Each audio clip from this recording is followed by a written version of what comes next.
Salut les devins, c'est Saikyo. Nous avons enfin les fameuses pages brouillon du chapitre numéro 71 du manga Dragon Ball Super. Elles ont été révélées, elles nous expliquent ce qu'est la fameuse différence fondamentale entre Son Goku et Whis et les anges de manière générale. Ça nous a été révélé sur le site officiel de Dragon Ball, ça nous a été traduit par dbs-france.fr dont notamment Freza. Ce mois-ci, le nombre de pages est assez avare car il est de 7 pages, mais vous allez voir qu'il est quand même très riche en informations et en teasing, et d'ailleurs on apprend aussi le titre du chapitre qui est le plan des Hita, les fameux Hita, le fameux groupe là composé entre autres de Elec, Gas, Oil, Maki. Je ne pourrais pas commenter ce plan des Hita étant donné que les pages ne le montrent pas, c'est totalement centré sur Goku et Whis et je vais vous montrer les pages dans quelques instants tout en vous les traduisant à l'oral, mais en tout cas le titre pose vraiment le ton, on comprend que vis-à-vis de ces Hita, ça ne va pas en rester à un niveau anecdotique, ils vont vraiment être centraux au moins en ce début d'histoire de l'arc Granola, et on pourrait s'attendre à les voir graviter autour de Granola, de Son Goku et de toute la bande,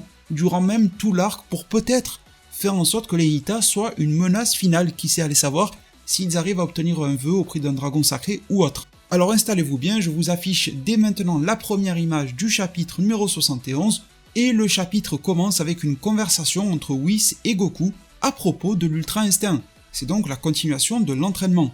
Whis s'adresse à Son Goku et lui demande quelle est la différence entre eux, les anges, et lui, Son Goku.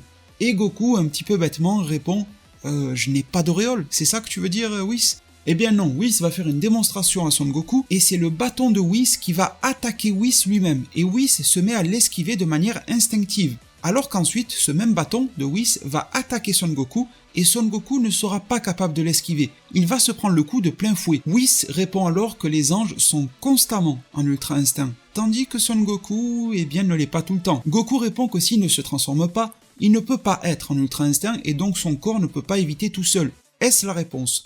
Whis répond que non, ce n'est pas ça. Il ne faut pas inciter Son Goku à se transformer, mais au contraire, dans un premier temps, il faut que Son Goku évite de se transformer en Ultra Instinct. Si son esprit est stable, peu importe l'état dans lequel il se trouvera, le corps devrait bouger de lui-même. Goku répond donc qu'il faut qu'il arrive à utiliser l'Ultra Instinct dans son état actuel sans se transformer. Whis répond que c'est exactement ça. S'il y parvient, cela devrait régler le problème de la limite de temps avant qu'il ne soit à court d'énergie. Goku répond que c'est vrai. Maintenant que Whis le dit, c'est toujours ça qui le met dans le pétrin à la fin d'un combat. Whis argumente alors de mettre de côté l'Ultra Instinct qui nécessite une transformation et une forme de surpassement des limites de Son Goku.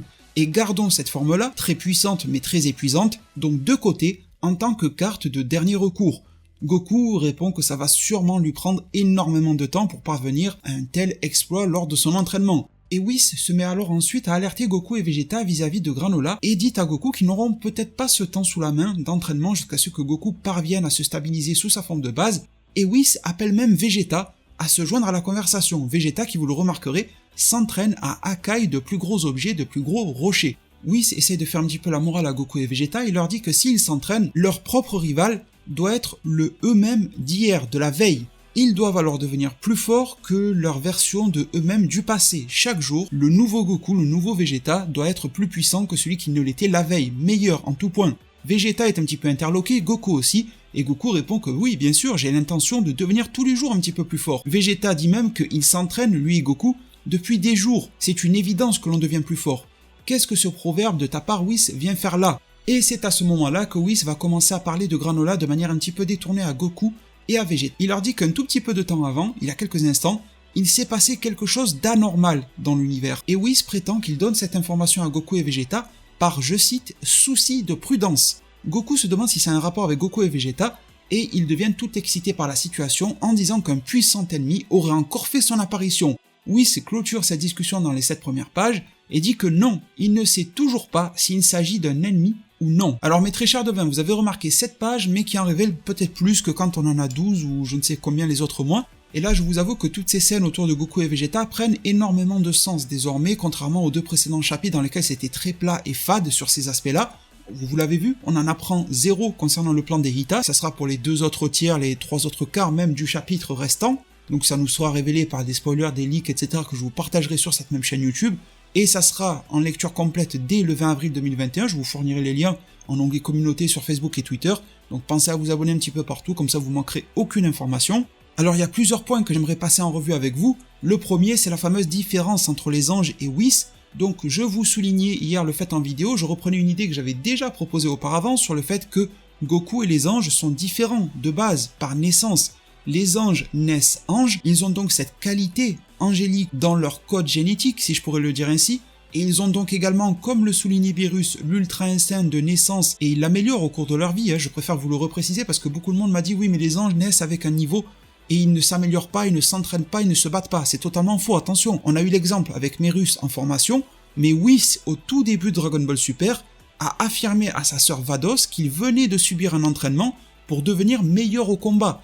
Et Whis, du début de Dragon Ball Super, à l'échelle angélique pour un être qui vit des millions d'années ou qui est immortel, 3, 4, 5 ans de vie mortelle, c'est rien pour lui. Donc il y a seulement quelques années en arrière, Whis venait de faire un entraînement selon lequel il avait dépassé sa sœur Vados. Donc oui, les anges s'entraînent, attention, n'oublions pas cette notion-là. Mais pour se recentrer sur ces pages d'aujourd'hui, donc implicitement, oui, on gravite autour du sujet que la naissance de Son Goku en tant que mortel et que Whis est né en tant que ange est une différence fondamentale qui génère d'autres différences fondamentales dont souffre d'une certaine manière Goku lors de ses combats, le fait qu'il est obligé de passer par une transformation physique pour utiliser la technique de l'ultra instinct, alors que Whis l'utilise sous sa forme de base, il n'a pas besoin d'avoir une transformation particulière. Et d'ailleurs, on aura remarqué, lorsque Beerus utilisait l'ultra instinct partiel face aux autres Akaishin lors de la Battle Royale, il ne se transformait pas physiquement. Donc d'une certaine manière, Goku a un ultra instinct en forme aux cheveux gris blanchâtres qui est plus puissant, qui est plus adapté au combat, qui est plus efficace au combat, c'est ça le mot que je cherchais, mais Beerus a un ultra instinct moins perfectionné mais en même temps plus proche de ce qu'il devrait être, étant donné que Beerus ne se transforme pas en l'utilisant. Encore une fois, Beerus n'est pas à sous-estimer.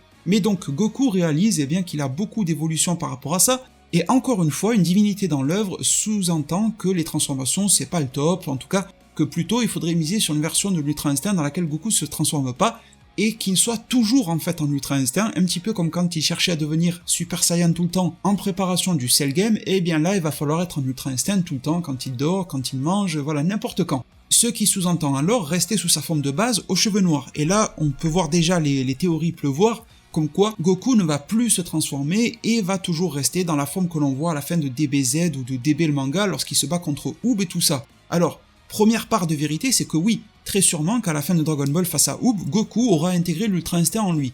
Mais deuxième chose, regardez bien ce qui est dit ici. Whis ne dit pas à Goku de ne plus se transformer, parce que c'est vrai que de premier abord on pourrait se dire ouais putain c'est cool, ils vont à contre-pied du fanservice, ils vont à contre-pied de la revente de goodies et de produits dérivés et tout ça, on va avoir un Goku toujours en forme de base qui est au top de sa forme, au top de ses pouvoirs, au top de ses aptitudes de combat. C'est carrément contre-productif pour vendre des figurines, des cartes et tout ça, parce que si tu en as une, t'as plus besoin d'en acheter 15. Eh bien, en fait non. Et vous allez me dire dans un commentaire si vous êtes d'accord avec moi ou pas. Oui, c'est dit plusieurs choses. Il dit que l'ultra instinct transformation cheveux blancs, on va le garder de côté si vraiment il y a un gros coup dur en dernier recours, ok. Il dit à Goku qu'il doit pouvoir esquiver, que le corps doit bouger tout seul et être en ultra instinct sous sa forme de base, mais il lui dit dans un premier temps, et c'est très intéressant, dans un premier temps, ça veut donc dire au début, il faut que tu évites de te transformer. Donc ça c'est la première étape, pouvoir le maîtriser dans la forme de base.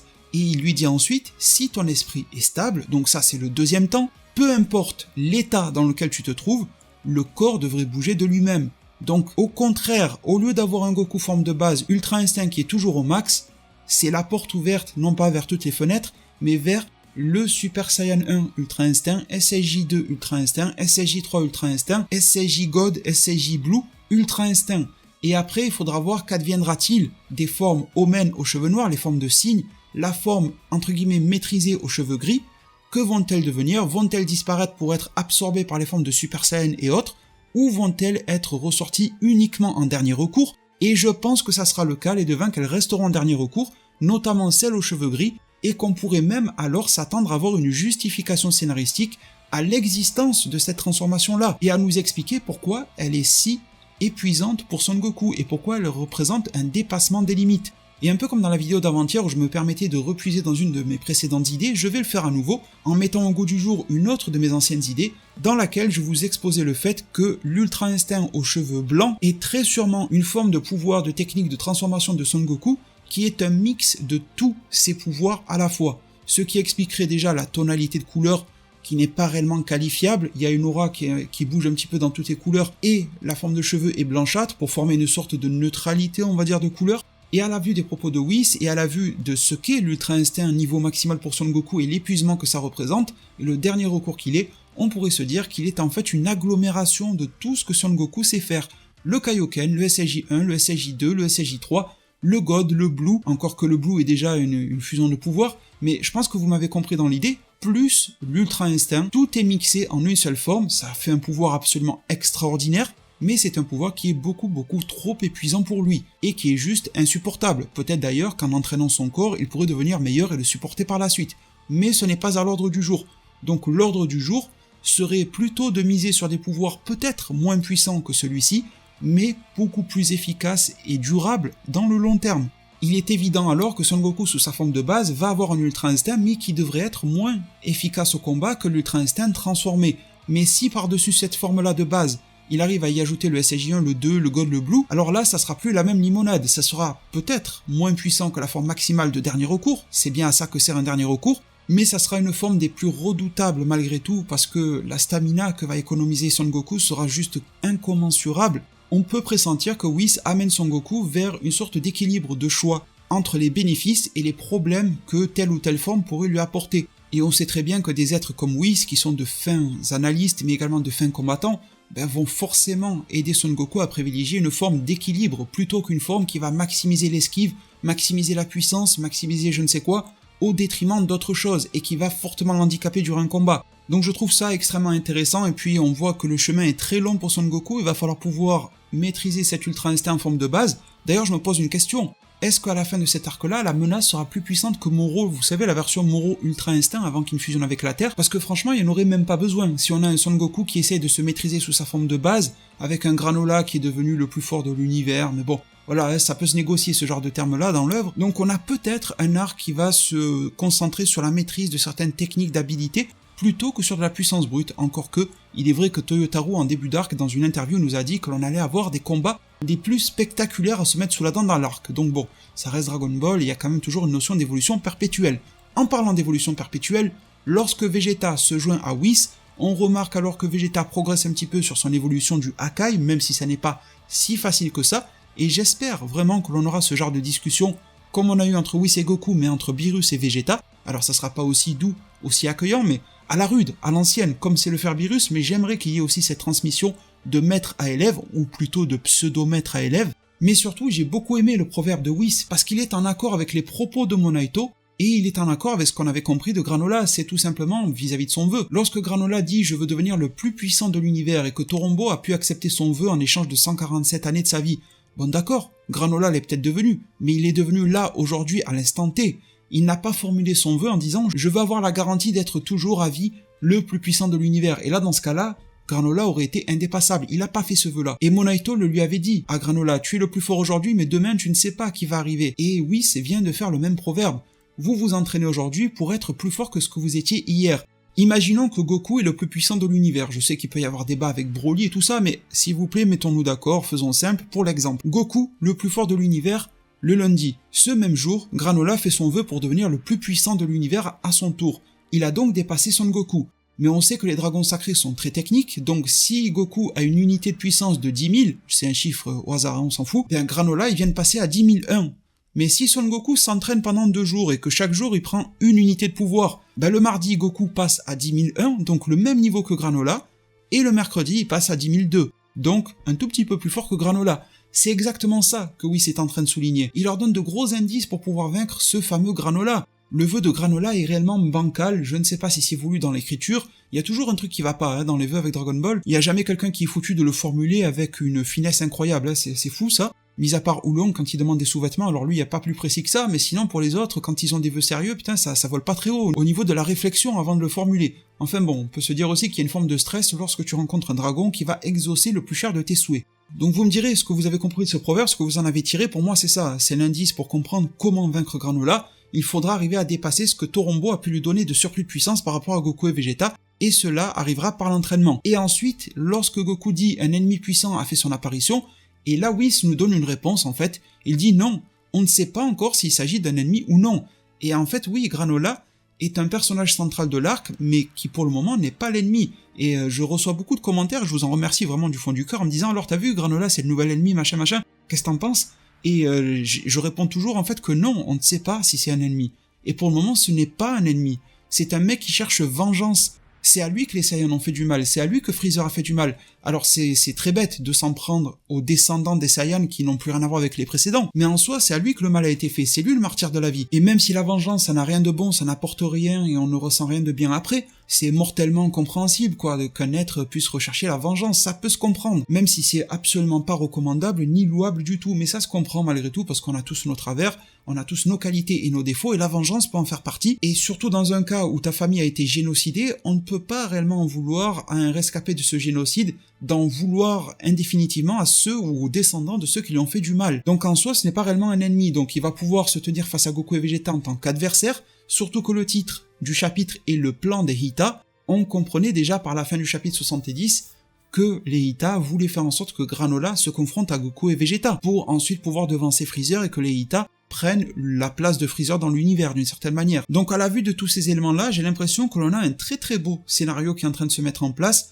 J'espère qu'il ne sera pas gâché par la suite. Il y a énormément de perspectives qui s'ouvrent à nous vis-à-vis de la suite des événements de Dragon Ball Super. Comment les Hita vont manipuler tous ces pions dans l'échiquier, mais attention parce qu'il n'y a pas forcément que des pions dans l'échiquier. Granola est un personnage à fort potentiel. Freezer s'est toujours tiré son épingle du jeu. Goku et Vegeta ne sont pas du tout à prendre à la légère, il y a aussi des électrons libres qui gravitent autour de l'échiquier tels que Broly. Comme j'en parlais dans une autre vidéo, on pourrait se demander ce qu'il en est du peuple céréalien de l'univers 6, il n'a jamais été mentionné, on n'en sait rien, mais étant donné qu'il y a des Namek, des Terriens, des Saiyans dans l'univers 6, pourquoi pas le peuple céréal? Bref, il y a beaucoup de belles choses qui pourraient nous être montrées, plus des notions du passé vis-à-vis de Bardock, pourquoi a-t-il épargné et comment a-t-il épargné Granola, toutes ces notions d'Ultra Instinct, les nouvelles évolutions de Goku, qui semblent se recentrer vers quelque chose de plus sobre, mais qui en même temps annonce quelque chose de beaucoup plus pétillant et explosif, avec la mixité de la technique d'Ultra Instinct aux transformations de base de Son Goku. Pour le moment on n'en parle pas trop, mais les évolutions de Vegeta se montrent en fond de case, et ça n'augure que du bon, ce rapprochement vis-à-vis des techniques de Hakaishin et tout ça, mais j'aimerais qu'il se rapproche pourquoi pas d'une certaine philosophie, que Vegeta évolue aussi en ce sens-là, et maintenant il n'y a plus qu'à s'en remettre à Toyotaru, à Akira Toriyama, à Victory Uchida qui est également l'éditeur et qui travaille sur le scénario de Dragon Ball Super, pour espérer que le tout soit bien ficelé. On aura déjà un premier début de réponse ce 20 avril 2021 avec quelques bribes d'informations auparavant par le biais des leaks, des spoilers, d'images et de résumés complets que je vous partagerai avec grand plaisir sur cette même chaîne YouTube. Pour ne rien rater, pensez à vous abonner, activer la cloche. Pour me soutenir et soutenir ma chaîne YouTube, à mettre un maximum de pouces bleus, je vous en serai infiniment reconnaissant, merci pour tout. Prenez tous extrêmement bien soin de votre futur, et à plus pour de prochains arts divinatoires.